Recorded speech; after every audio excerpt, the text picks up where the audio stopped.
Black Americans, there is a total new awakening. There is a total new awakening that is shaking the tables. This awakening is not only shaking the tables, it is breaking the tables. And that is when you now later want to see a lot of white folks rage or enrage. They are furious. They are angry. They keep screaming, why can't you guys forget about slavery? Slavery was a long time ago. Forgetting that Black Americans has passed the stage of slavery discussion. Now, they are in the awakening era that it is not only them that is having this great awakening, but also other races.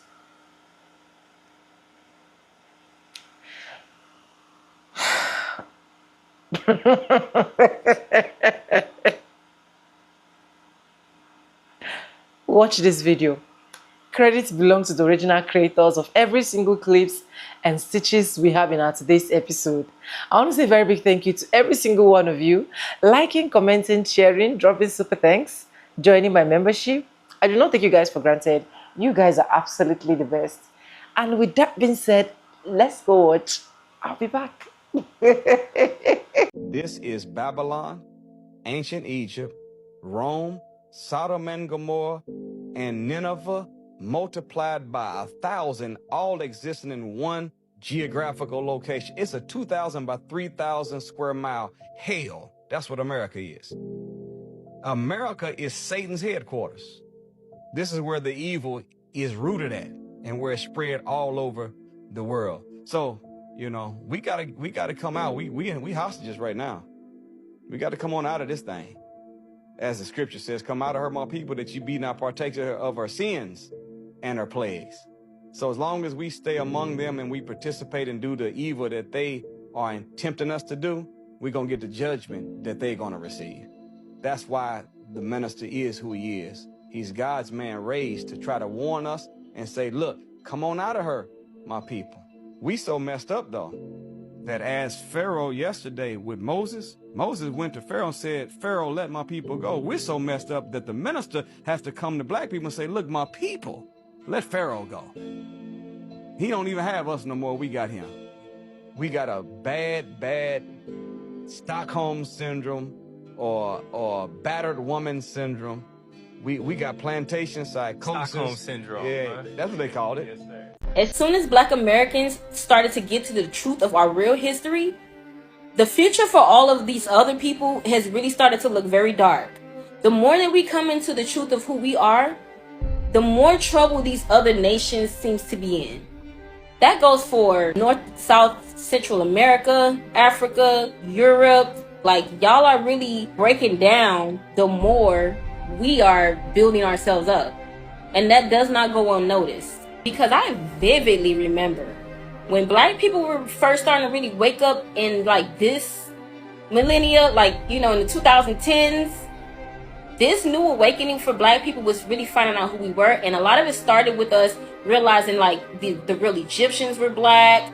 The Moors were actually black because they were saying that the Moors weren't black. They were saying that they was mixed with all it. That was a time. So it's like we've uncovered so many truths that now we're actually to the actual truth. So like, how soon people forget that the Egyptians was white 10 years ago?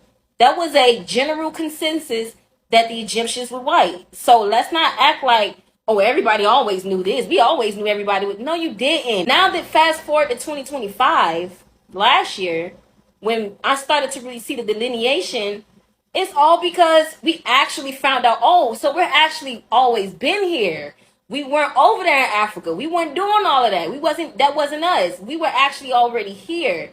As soon as we did that, oh, now all of a sudden the whole world went fucking crazy. This world has not been the same since. The reality of the awakening is so much different than what I thought it was going to be. The way that women are awakening and ascending is way different than the way that men are awakening and ascending. How Black women, white women, people of color in general, our awakening looks different because our journeys are different. Our stories are different. Looking back, I laugh because the way that we were talking about the ascension 15 years ago is like we really thought that there was just going to be a moment in time and everybody was just going to come into a higher consciousness all at the same time. No. The difference in our experience of awakening makes perfect sense. We live on the same planet, but our paths are just very different. What we experience is very different. So as a Black woman, my awakening directly relates to my experience as a Black woman and the patterns and programs that I have to shed because of that. And every single identity is laced with these patterns and programs, low vibrational patterns and programs that are meant to keep us asleep and unaware and drained and unhappy and servile. Ooh, my ear started ringing.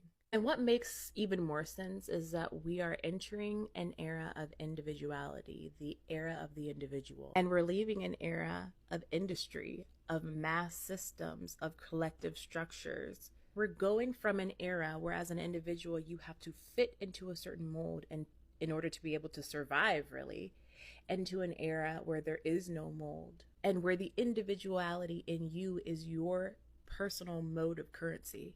So yes, while we are all one, we're all the same, on like a molecular level, the way you ascend is based on who you are, how you've lived, how you identify, and how you've been conditioned. I'm blessed to be in a position where I get to watch this with my clients and my customers, and it really is fascinating because every lived experience, every lineage, every intersection carries a key that unlocks a very specific piece to this planetary awakening. What kills me the most is that I remember a time when a lot of Black Americans were kind of hopping on like the Pan-African movement. A lot of us were like, yeah, like, Pan-African, I'm African-American, however, just, like actually repping Africa, saying like, yeah, like, these are our roots, this is where we're from. And then I simply remember people making videos going, African-Americans are saying that they're from Africa, but like, from where? Africa is a whole continent. So how are you claiming that you're a whole continent? There's different countries in Africa. So where in Africa are you guys from? Because you can't just say African.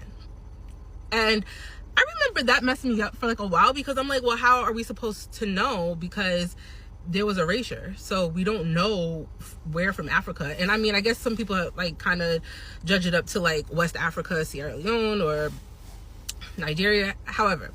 That's the speculation, I guess. But during that time, a lot of people were like, you can't just say like you're African American. And it was like, okay.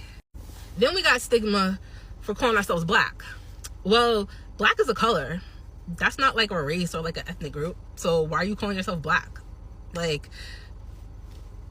what is Black? I don't understand what Black is. What's Black? And it was like, that's how we identify ourselves. Oh, with a color?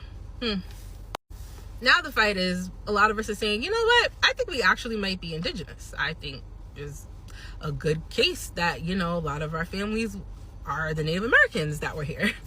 And now it's, well, where's the proof of that? What tribes? What language? Where do you get this from? Why all of a sudden now you're you're dropping away from Africa, and now like you're saying that like you're from America? What's the proof? And what pisses me off the most about this, besides the straight disrespect of like our elders, because when you look at other religions, other cultures, and I mean even religion too, but like when you look at like other cultures from like different people, there's one common denominator. It's the elders. The elders hold the wisdom. The elders are the ones that tell you where you come from. I mean, hell, before paper was a thing, you had verbal knowledge. Orally, they told you, oh, this is what our family did. This is where our family's from. So why is it that when it comes to Black Americans, now all of a sudden our elders, their word means shit? Like, oh, don't say that your grandma said that she was Indian because that doesn't count. And I don't know, like it just seems like there's like a war against Black Americans right now, because we're standing 10 toes down and we're like, you know what, we're not gonna let you guys bully us into saying where we're from or what you want to help fix your narrative. If you want to think that Black Americans are pretendians, then think that quietly. Shut the fuck up and just let Black Americans do what they want to do. Like, let them identify how they want to identify, because y'all sit there and go, y'all lost, y'all have no culture, y'all don't have anything, y'all dirty. Like, but yet y'all still care about how we identify ourselves. Y'all care.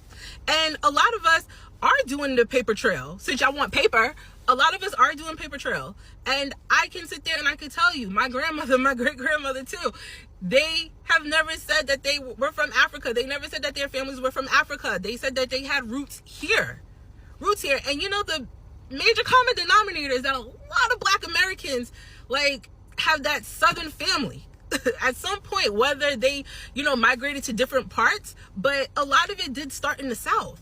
And a lot of us are all saying the same thing without really knowing each other. So it's just kind of like, but yeah, this is like, no, y'all pretendians, y'all want to steal other people's cultures because y'all have no culture. Y'all want to steal other people's identity and stuff like that. And no, I'm all for it. Like, foundational Black Americans, like, y'all want to call yourselves Indigenous, y'all want to call yourselves Native Americans, y'all want to call yourselves Black Americans, I don't care. Like, however it makes it feel good to you. But I think it's so weird that, like, people are, like, going insane to try to, like, prove Black Americans wrong, like, or to just say, like, no, like, that's not right because you don't want to. I mean, let's face it, America is not a white country. So, I mean, Black people were everywhere. Like, whether they migrated from Africa or not, they still were everywhere. So I just, I don't know. I just feel like some people need to understand the term erasure, because, you know, they feel like, where's the paper?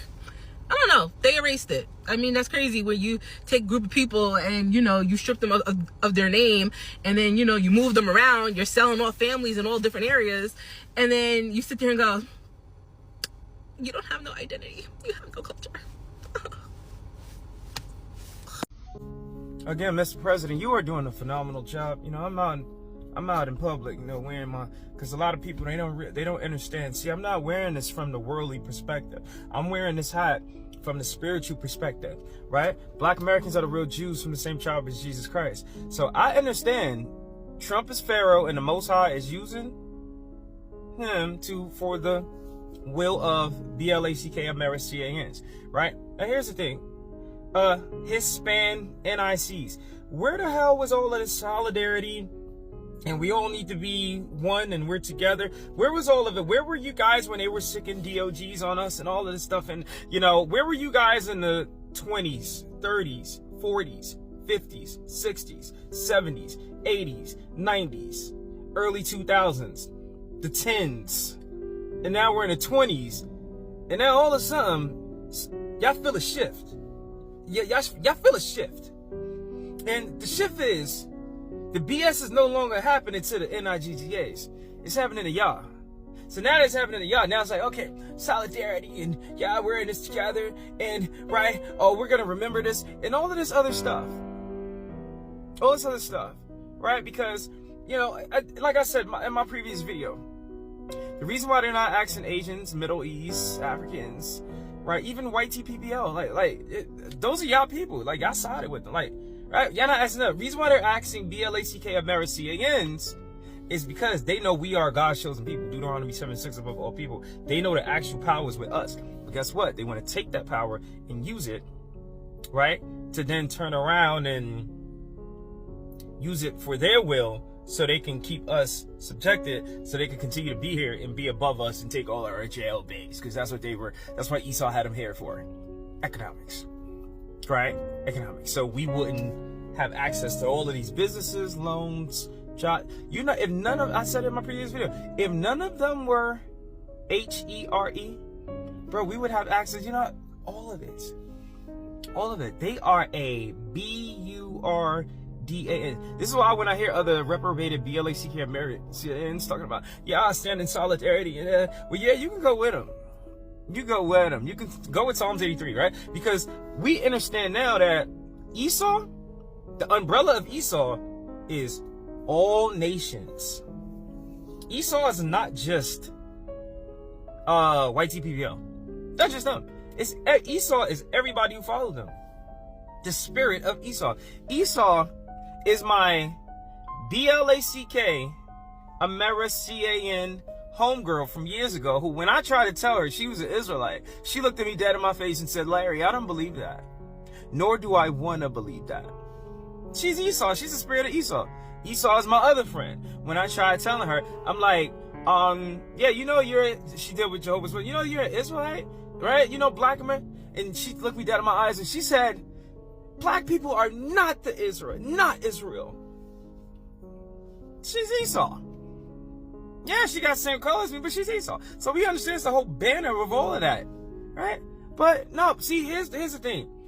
And people talking about, oh, see, y'all voted for this, and if it was Kamala, bro, y'all from, first of all, Kamala, TRUMP, they all on the same team.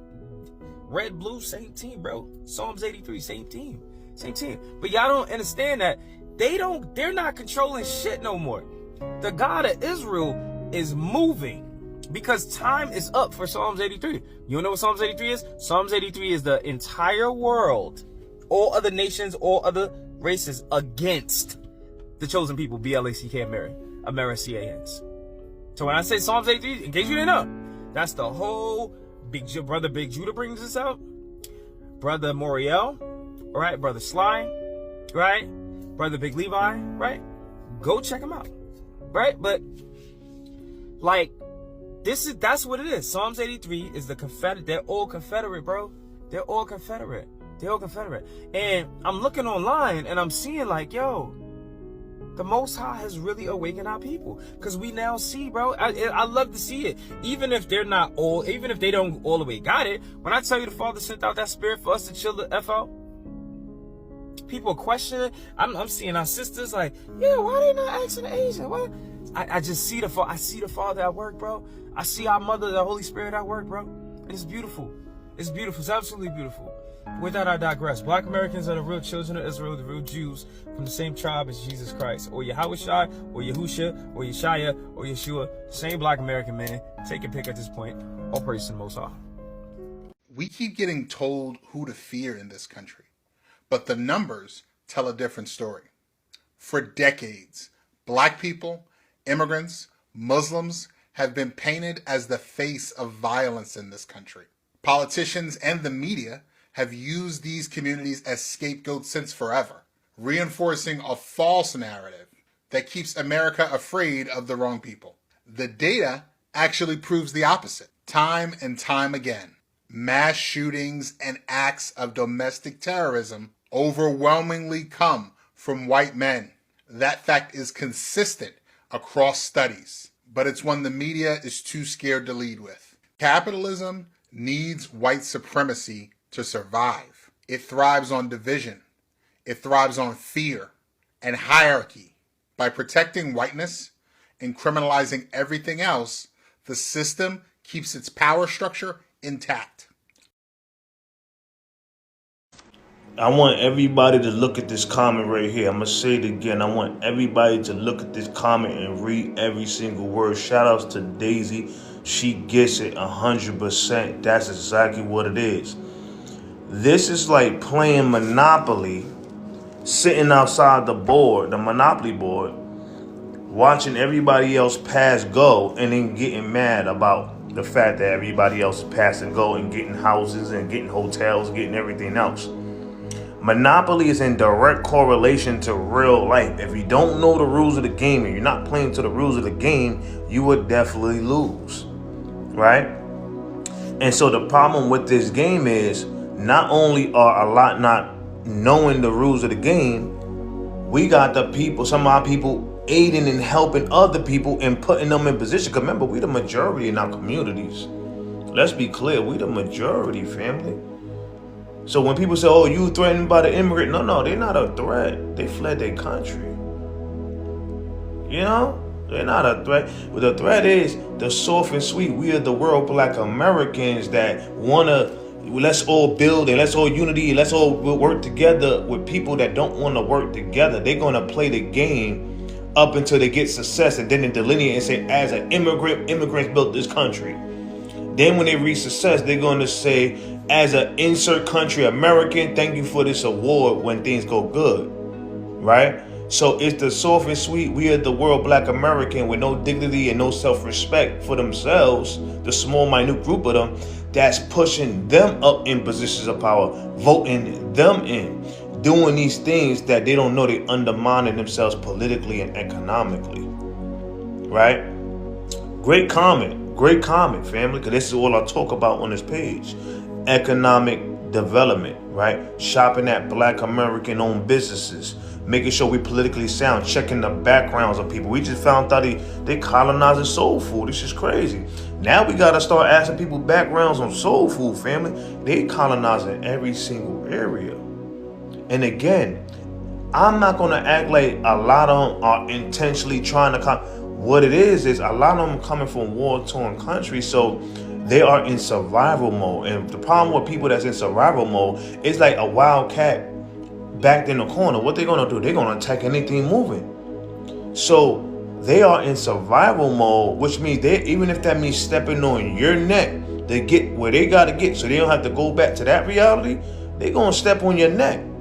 See, the problem is, and this is my last point, we keep looking at everybody through our lens. You gotta start looking at everybody through their lens. We keep thinking everybody's like us, let's all come together, let's kumbaya, let's work together, let's really build together. That's how we operate. People are not together in their own continent, in their own countries. They're not here to move the needle with you. They're not here to build with you. So we gotta stop looking at people through our lens and start now seeing people for who they are. That's all I'm saying. Y'all have a good one. Key. You're right. Race and blackness is just a program.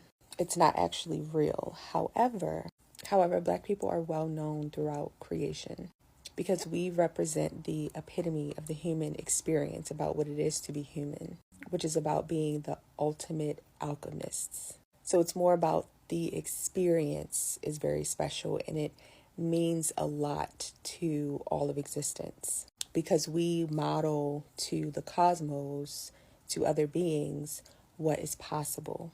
I feel like when you understand that slave owners were literally consuming our ancestors, it really contextualizes the icky feelings you get about how certain pieces of black media get consumed by larger, wider audiences. I have this theory about what the real American dream is, and I'm going to break it down in this video. But when you just spell it out, it kind of sounds like a spell, like it sounds like some creepy ritualistic shit. And I'm not trying to say there was some mysterious wizard cult leader behind the scenes like, oh, we need X, Y, and Z amount of black blood. But at the same time, the only difference between a cult and a religion is how long you manage to stick around, especially when it centers the person. History, in a sense, is gyroscopic. There are often cycles within cycles within cycles, sometimes spinning together, sometimes spinning in opposite directions. And one of those cycles that I think doesn't get talked about enough is the fact that the motherfuckers who started the whole slave trade, folks in the Iberian Peninsula, had just got done with 800 years of Moorish rule. Some people still debate whether or not Moors would be considered black in a modern context, but you need only look at period paintings to know that there were many black Moors in leadership positions. And there were also many non-black Moors. It was mixed race, and moreover, they led a mixed race society. So Jews, Moors, all of these people, Christians, were all living in what is modern day Spain, the Iberian Peninsula, in relative harmony. Until the Spanish took back over, Queen Isabella and King Ferdinand took back over, and then instantly were on that bullshit. So Spanish Inquisition, they torture / expel most of the Jews from Spain. The same year, they sail to the New World, discover there's a whole half of the planet they can do their bullshit on, and are part and parcel in beginning the slave trade in earnest, along with the Portuguese. So in my eyes, in very broad strokes, in 1492, we see the pendulum of history swing, not only from a historical perspective, but from a psychological perspective.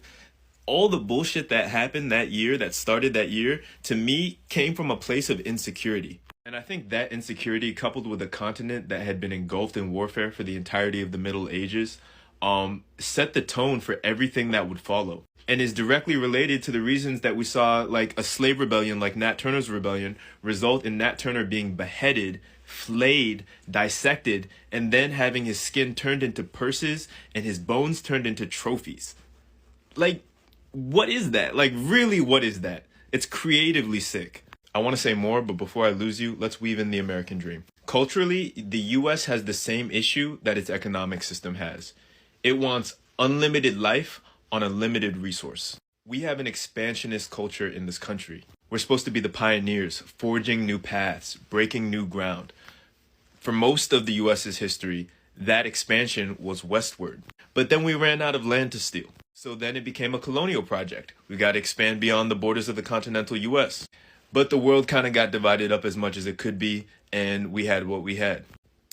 So then it was space. We got to go to space. That's our unifying thing, the final frontier. Why all of these frontiers? Because there is no cultural bedrock for this country to fucking stand on. And nothing unifies like a common enemy or a common goal. So the US is constantly looking for new enemies and new goals to unify what is otherwise a random assortment of people. And the most central unifier to this country has been the African American population of America.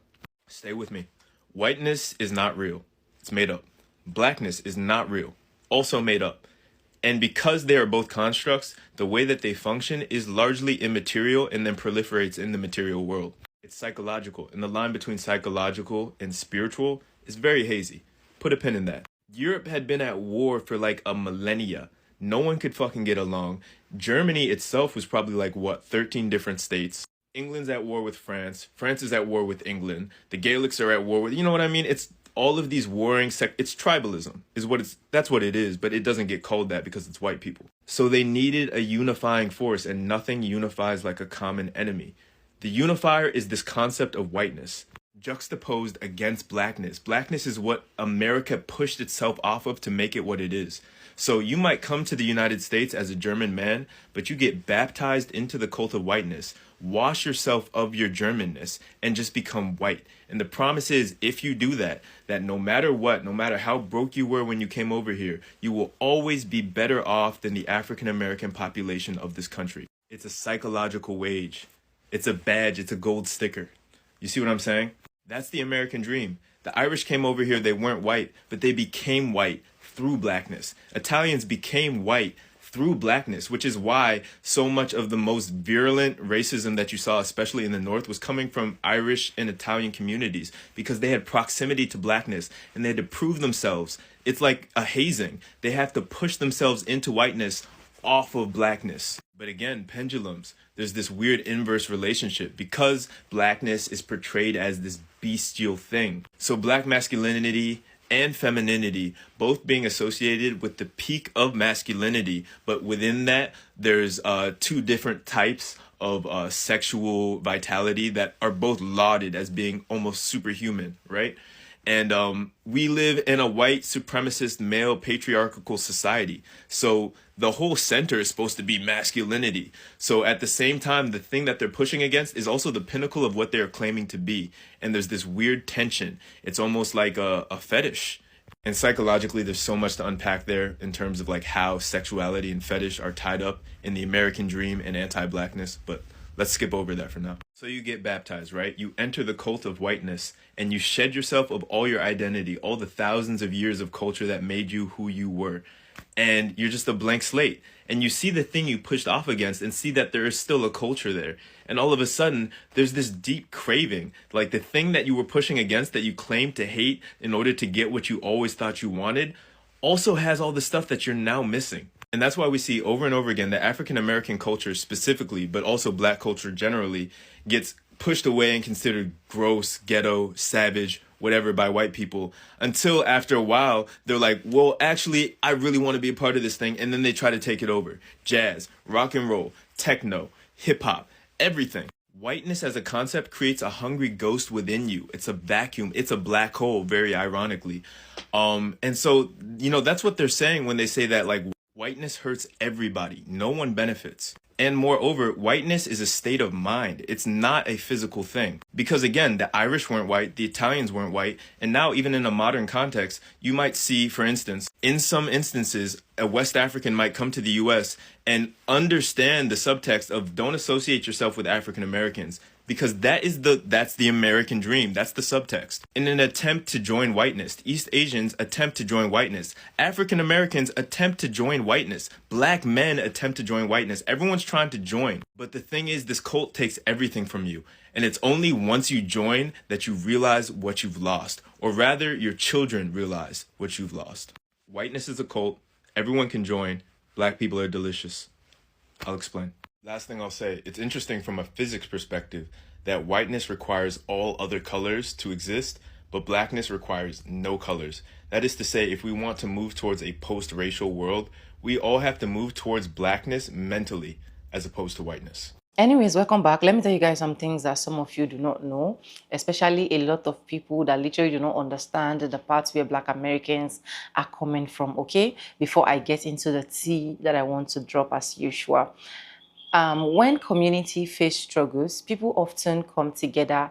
More family bonding, neighborhood support, and grassroots help system grow stronger. Economic or social setback have encouraged more Black Americans to depend less on external system and build their own opportunities. Challenges in employment have pushed many Blacks into business, leading to growth in Black-owned brands, startups, and online businesses. Period of injustice or perceived decline often spark organized resistance and advocacy, like movements connected to Black Lives Matters. Even during tough period, Black Americans' culture continued to dominate globally. Music, fashion, language keep expanding influence. Difficult situations make Black people pay more attention to policies, voting, leadership, leading to a high civic engagement. Struggles have opened up conversations about trauma, stress, and healing, something that was often ignored in the past. Younger generations are more aware of identity, history, and systemic issues and are actively trying to improve their future. Creative impression like art, music, and storytelling became stronger during hardship, continued a legacy seen in figures like Kendrick Lamar, who turned struggles into powerful messages. What looked like weakening in the Black American system from the outside is now often pressure building resilience, the ability to survive and adjust for movements, which has added to the great awakening of Black Americans. The truth is, when Black Americans said that this time around they are ready to speak, they are ready to say something, they are ready not to keep silent, this is another major thing that literally caused this great awakening. A lot of Black Americans have finally come together that if my brother or my sister is boycotting this place, I should also be boycotting this place. If they cannot treat my brother or my sister well as a Black person, it simply means they can also not treat me well. There is no point of me going there. And this awakening is so shocking to a lot of white folks. They cannot understand where white people are coming from, where Black people are coming from. That is why whenever you see a Black person make a video that is not even relating to racism, that is not even relating to slavery, you see them, they are angry, right? They are angry, they will uproar, they will start talking. They will start saying anything they want to say. They will start coming to that terms to tell us that slavery was a long time ago. People should get off slavery. Forget about slavery. Move on with your life. A lot of people have moved on with their life. Blah, blah, blah. East, west, north, and south. Why the main thing is still eating them up? Why the main thing is still dealing with them even up till date? The awakening is still going to continue. And that's one beautiful thing I love about Black Americans, the fact that they are not willing to just forget it and move on with their life. We have to talk about this if we need to talk about it. You don't need to tell me that we don't talk about it. We need to speak when we need to speak. And I keep saying this, if this was how our forefathers, our ancestors has all of this access to internet, to every single thing, and then they start speaking out, I think the level we are right now, we would have been way more than that level that we are. I don't know if I'm communicating something, but let me know in the comment section. I want to say a very big thank you to every single one of you liking, commenting, sharing, dropping super thanks, and also joining my membership. I do not take you guys for granted. And guys, I want to say a very big thank you for always supporting this channel.